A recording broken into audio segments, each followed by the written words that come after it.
स्वागत है आपका देवभूमि समाचार में। मैं हूं आपके साथ जूही सिंह और बढ़ते हैं खबरों की ओर। देहरादून से बड़ी खबर सामने आ रही। 2 दिन उत्तराखंड के दौरे पर रहेंगी राष्ट्रपति द्रौपदी मुर्मू। राष्ट्रपति द्रौपदी मुर्मू आज उत्तराखंड का करेंगी दौरा। राज्यपाल और सीएम धामी राष्ट्रपति का करेंगे स्वागत। तो देहरादून से बड़ी जानकारी। 2 दिनों के उत्तराखंड दौरे पर राष्ट्रपति द्रौपदी मुर्मू रहेंगी और आज राष्ट्रपति द्रौपदी मुर्मू उत्तराखंड दौरे पर पहुंचेंगी, जहां जो है राज्यपाल और सीएम धामी राष्ट्रपति का स्वागत करेंगे। ऋषिकेश एम्स के कार्यक्रम में शिरकत करेंगी। महामहिम और परमार्थ निकेतन गंगा घाट पर गंगा आरती में शामिल होंगी। राष्ट्रपति द्रौपदी मुर्मू राजभवन में करेंगी रात्रि विश्राम। कल को राष्ट्रपति आईएफएस के दीक्षांत समारोह में भी करेंगे शिरकत। तो ये परमार्थ निकेतन गंगा आरती घाट पर गंगा आरती में शामिल होंगी और इसी के साथ जो है आईएफएस के दीक्षांत समारोह में भी शिरकत करेंगी राष्ट्रपति द्रौपदी मुर्मू। तो ये बड़ी जानकारी देहरादून से सामने आ रही है। कल राष्ट्रपति आईएफएस के दीक्षांत समारोह में शिरकत करेंगी और राजभवन में रात्रि विश्राम करेंगी। वहीं परमार्थ निकेतन गंगा घाट पर गंगा आरती में शामिल होंगी और ऋषिकेश एम्स के कार्यक्रम में शिरकत करेंगी। और आज से 2 दिनों के उत्तराखंड दौरे पर राष्ट्रपति द्रौपदी मुर्मू पहुंच रही हैं और इस दौरान जो है राज्यपाल और सीएम धामी उनका स्वागत करेंगे।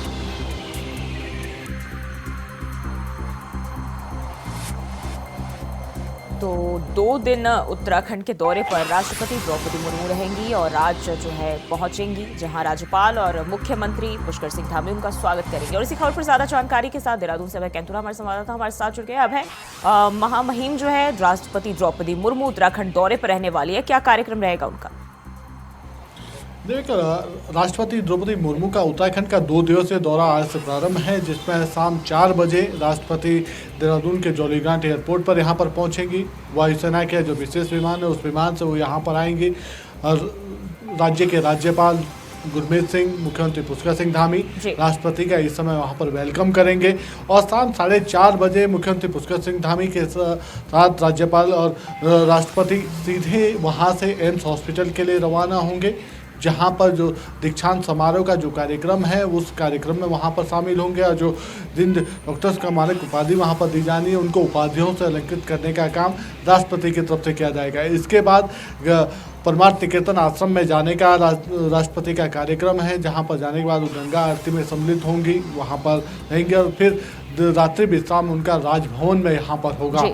कल भी राष्ट्रपति द्रौपदी मुर्मू का उत्तराखंड का ही दौरा है, जिसमें देहरादून में दून विश्वविद्यालय का जो दीक्षांत समारोह में वो सम्मिलित यहाँ पर होंगी।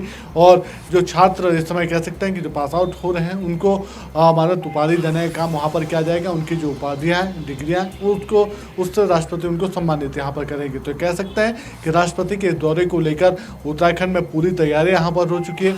सुरक्षा व्यवस्था से लेकर शासन प्रशासन जो टीम है वो यहाँ पर जुटी हुई नजर आ रही है और राष्ट्रपति का दौरा पूरी तरीके से संपन्न हो सके उसके लिए यहाँ पर प्रशासन के अधिकारी जुटे हुए नजर आ रहे हैं। जी, बात करें तो जैसे बताया जा रहा है कि अभी मुख्यमंत्री पुष्कर सिंह धामी, राज्यपाल जो है उनका स्वागत करेंगे, लेकिन कार्यक्रम भी हैं और ऐसे में कई जगह कार्यक्रम होने हैं। तो इस दौरान क्या कुछ खास रहेगा? कौन कौन से प्रदेश के नेता उनके साथ शामिल रहेंगे?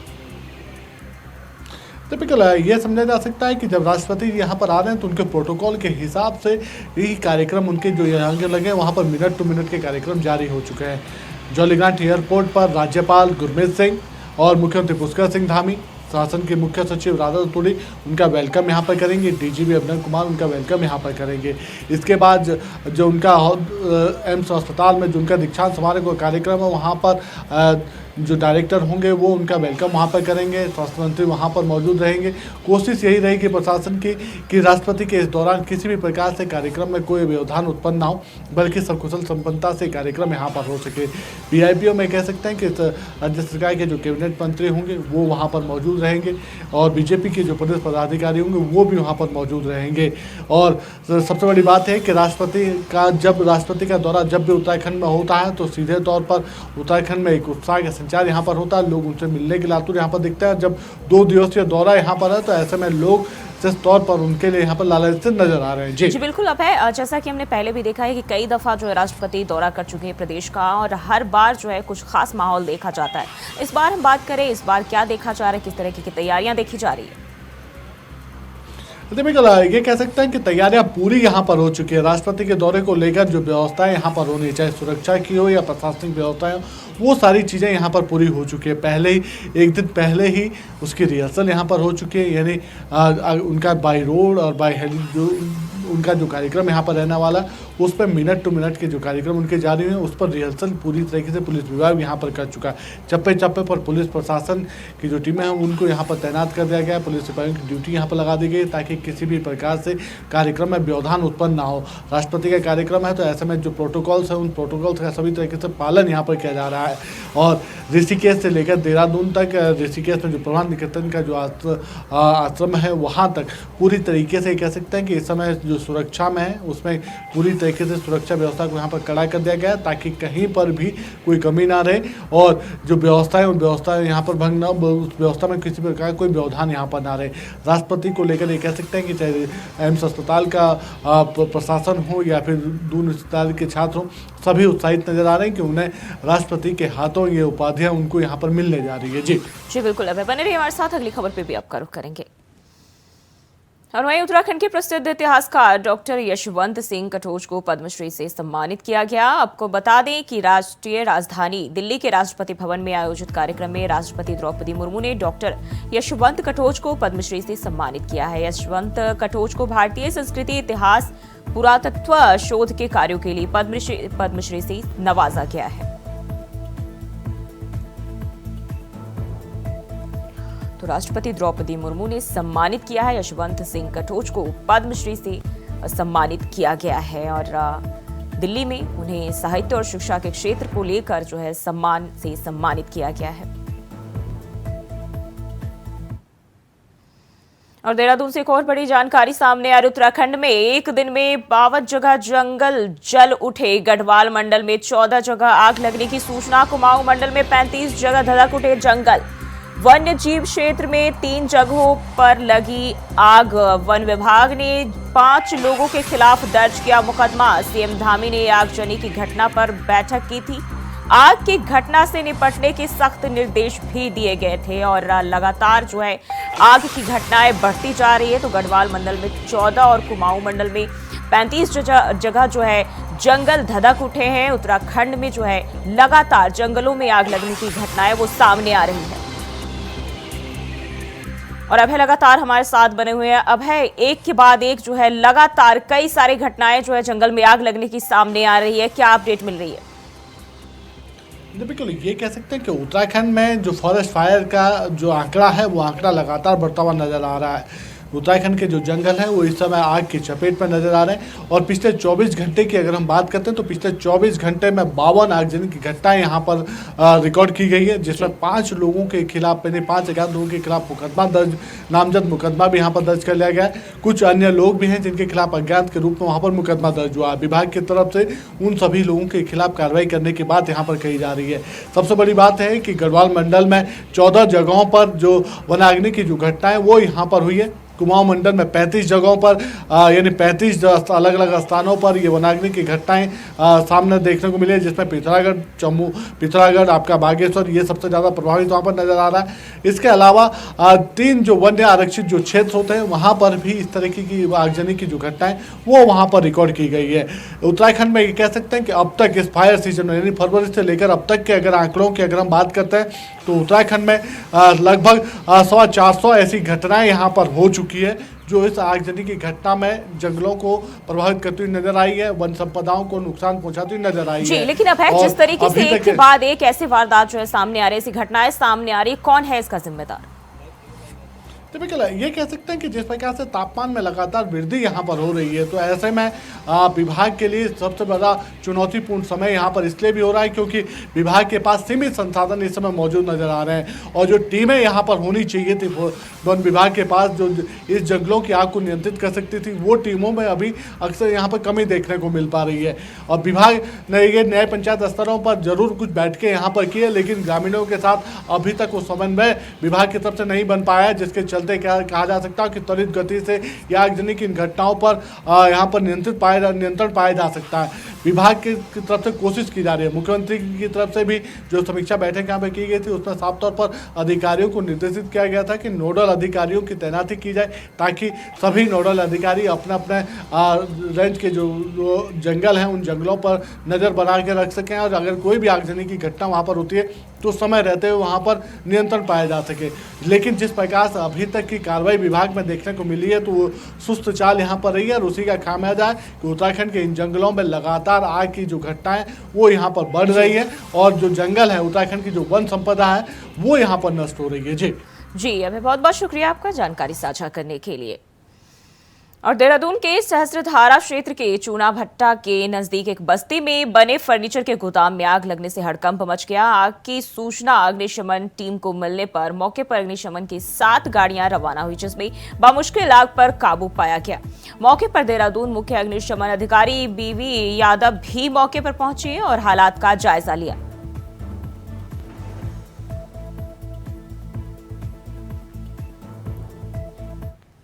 उत्तराखंड के नवनिर्वाचित राज्यसभा सांसद महेंद्र भट्ट 25 अप्रैल को राज्यसभा में पद की शपथ लेंगे। बीजेपी प्रदेश अध्यक्ष महेंद्र भट्ट ने कहा कि जो जिम्मेदारी उन्हें मिली है उस जिम्मेदारी को पूरा करेंगे। भाजपा प्रदेश अध्यक्ष ने कहा कि राज्यसभा सांसद के रूप में उनकी प्राथमिकता राज्य के विकास को आगे बढ़ाने की होगी। जो क्षेत्र में विकास के काम अधूरे हैं उन विकास के कामों को पूरा करने की होगी।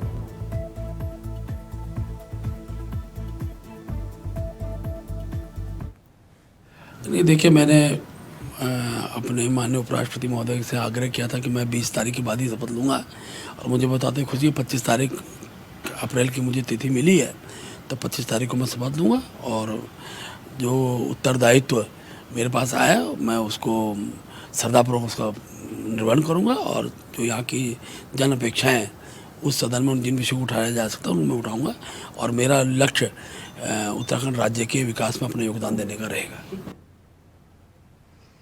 और वहीं उधम सिंह नगर से एक बड़ी खबर सामने आ रही। कांग्रेस को लगा बड़ा झटका। जिला पंचायत अध्यक्ष रेणु गंगवार ने ज्वाइन की बीजेपी। बड़ी जानकारी, जिला पंचायत अध्यक्ष रेणु गंगवार ने बीजेपी ज्वाइन कर लिया है। पति सुरेश गंगवार के साथ बीजेपी में शामिल हुई तो कांग्रेस को बड़ा झटका एक बार फिर से।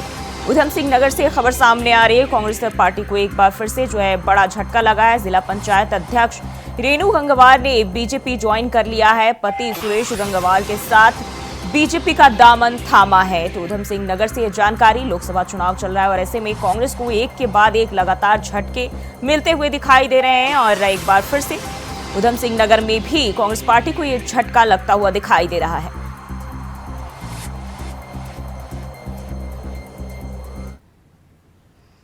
और बढ़ते हैं आगे। नैनीताल हाईकोर्ट में नगर निकायों के चुनाव कराने के मामले में दायर जनहित याचिका पर सरकार की ओर से महाधिवक्ता ने कहा कि नगर निकायों में प्रशासकों का कार्यकाल नहीं बढ़ाया जाएगा। चुनाव तय समय के भीतर हो जाएंगे।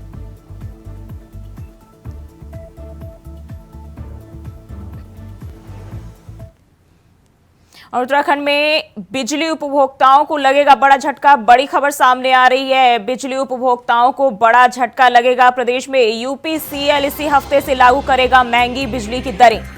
23% से बढ़ाकर 27% महंगी हुई बिजली। चुनाव आयोग ने नई दरें लागू करने की दी अनुमति। बड़ी जानकारी, अब बिजली की बिल जो है महंगी होती हुई दिखाई दे रही है और 23% से 27% महंगी बिजली बिल होने जा रही है। और बड़ी जानकारी, चुनाव आयोग ने नई दरें लागू करने की अनुमति दे दी है। प्रदेश में 1 अप्रैल से नई दरें लागू की जाएंगी और 27 लाख उपभोक्ता इसके जो चलते हैं वो प्रभावित होंगे। तो प्रदेश में 1 अप्रैल से ये नई दरें लागू की जाएंगी, महंगी दरें, और इसके चलते बताया जा रहा है प्रदेश के 27 लाख उपभोक्ता प्रभावित होंगे। तो एक बार फिर से बड़ी जानकारी। और चुनाव आयोग ने नई दरें लागू करने की अनुमति दे दी है। 27% महंगी बिजली हुई और यूपीसीएल इसी हफ्ते से महंगी बिजली बिल जो है उसकी दरें लागू करेगा। तो बिजली उपभोक्ताओं के लिए एक बार फिर से बड़ा झटका उत्तराखंड में।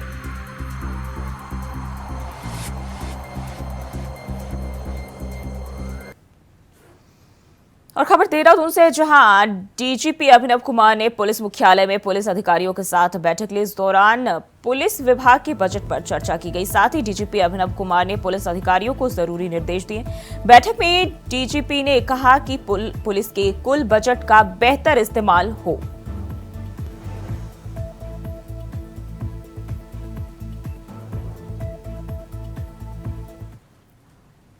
और एक खबर रुद्रप्रयाग से, जहां 100 मीटर गहरी खाई में एक बोलेरो कैंपर गिर गया, जिसमें 1 लोग सवार थे। सूचना मिलने पर एसडीआरएफ की टीम ने स्थानीय लोगों के साथ मिलकर घायल व्यक्ति को निकालकर एम्बुलेंस से अस्पताल भिजवाया, जहां घायल का इलाज जारी है।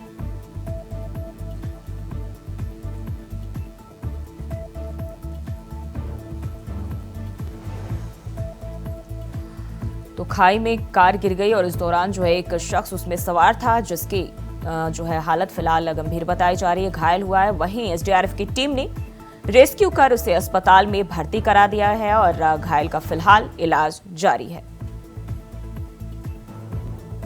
तो रुद्रप्रयाग में यह हादसा हुआ है और इस दौरान गहरी खाई में एक शख्स गिरा और इस दौरान वह घायल हो गया, जहां एसडीआरएफ ने रेस्क्यू कर अस्पताल में भर्ती करा दिया है।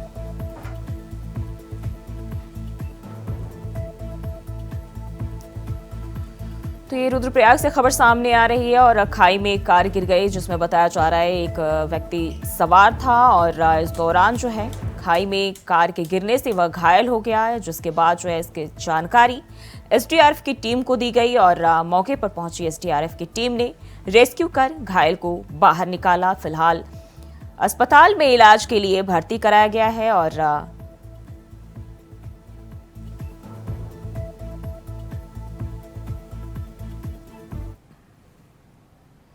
और सीधे चलते हैं राजस्थान के टोंक सवाई माधोपुर, जहां पीएम मोदी लाइव है। क्या कुछ कह चलिए आपको सुनाते हैं। कहते थे कि ये तो राजस्थान की पहचान है। अरे डूब मरो, ये शोभा नहीं देता है, ये शोभा नहीं देता है आपको। टोंक में किन असामाजिक तत्वों के कारण यहां की इंडस्ट्री बंद हो गई, ये भी आप जानते हैं। लेकिन आपने हमारे भजनलाल जी को सेवा करने का मौका दिया है और जब से भजनलाल जी और उनकी टीम काम पे लगी है, माफिया अपराधी राजस्थान छोड़कर भागने पर मजबूर है।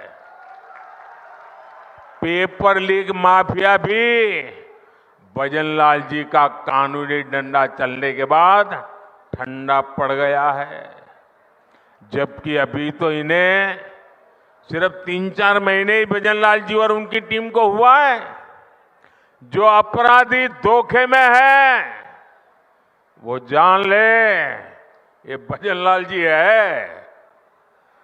अभी तो भजनलाल सरकार की गाड़ी चलनी शुरू हुई है, अभी तो टॉप गियर में आना बाकी है।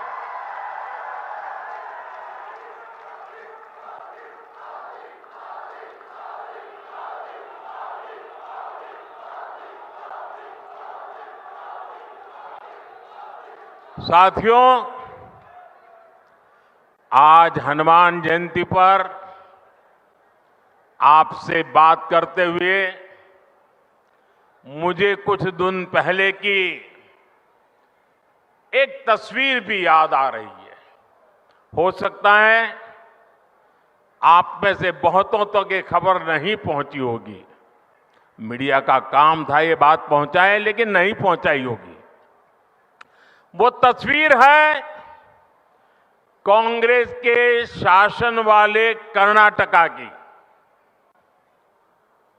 कुछ दिन पहले वहां एक छोटा दुकानदार, उसको सिर्फ इसलिए बुरी तरह से पीटा गया, लहूलुहान कर दिया गया, क्योंकि वो अपनी दुकान में बैठे बैठे हनुमान चालीसा सुन रहा था। ये कांग्रेस की कर्नाटका की सरकार का काम देखिए। अपनी छोटी सी दुकान में एक गरीब आदमी भक्ति भाव से प्रभु हनुमान जी का स्मरण करते हुए हनुमान चालीसा सुन रहा था, उसको लहू लहान कर दिया गया। आप कल्पना कर सकते हैं, कांग्रेस के राज में हनुमान चालीसा सुनना भी गुनाह हो जाता है। कांग्रेस के राज में अपनी आस्था का पालन करना भी मुश्किल हो जाता है और राजस्थान तो खुद इसका भुगत भोगी रहा है। अब सीधी सीधी बात है, जब उनके पार्टी, उनके सारे नेता प्रभु राम का मंदिर बने, प्रभु राम का प्राण प्रतिष्ठा का अवसर हो, मंदिर के लोग जाके रूबरू में आने के लिए निमंत्रण दे, सम्मान पूर्वक निमंत्रण दे और पब्लिकली उस निमंत्रण को ठुकरा दिया जाए,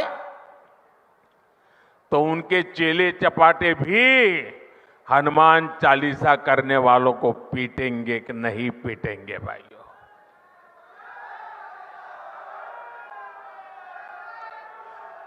कुछ दिन पहले ही रामनवमी बीती है। कांग्रेस के जाने के बाद पहली बार शांति से शोभा यात्रा निकली है पूरे राजस्थान में, वरना पहले और चुनाव की आपाधापी गर्मी होने के बावजूद भी कांग्रेस ने तो, और हमारे यहां तो सूरज की पहली किरण का स्वागत भी राम राम साथ से होता है। राम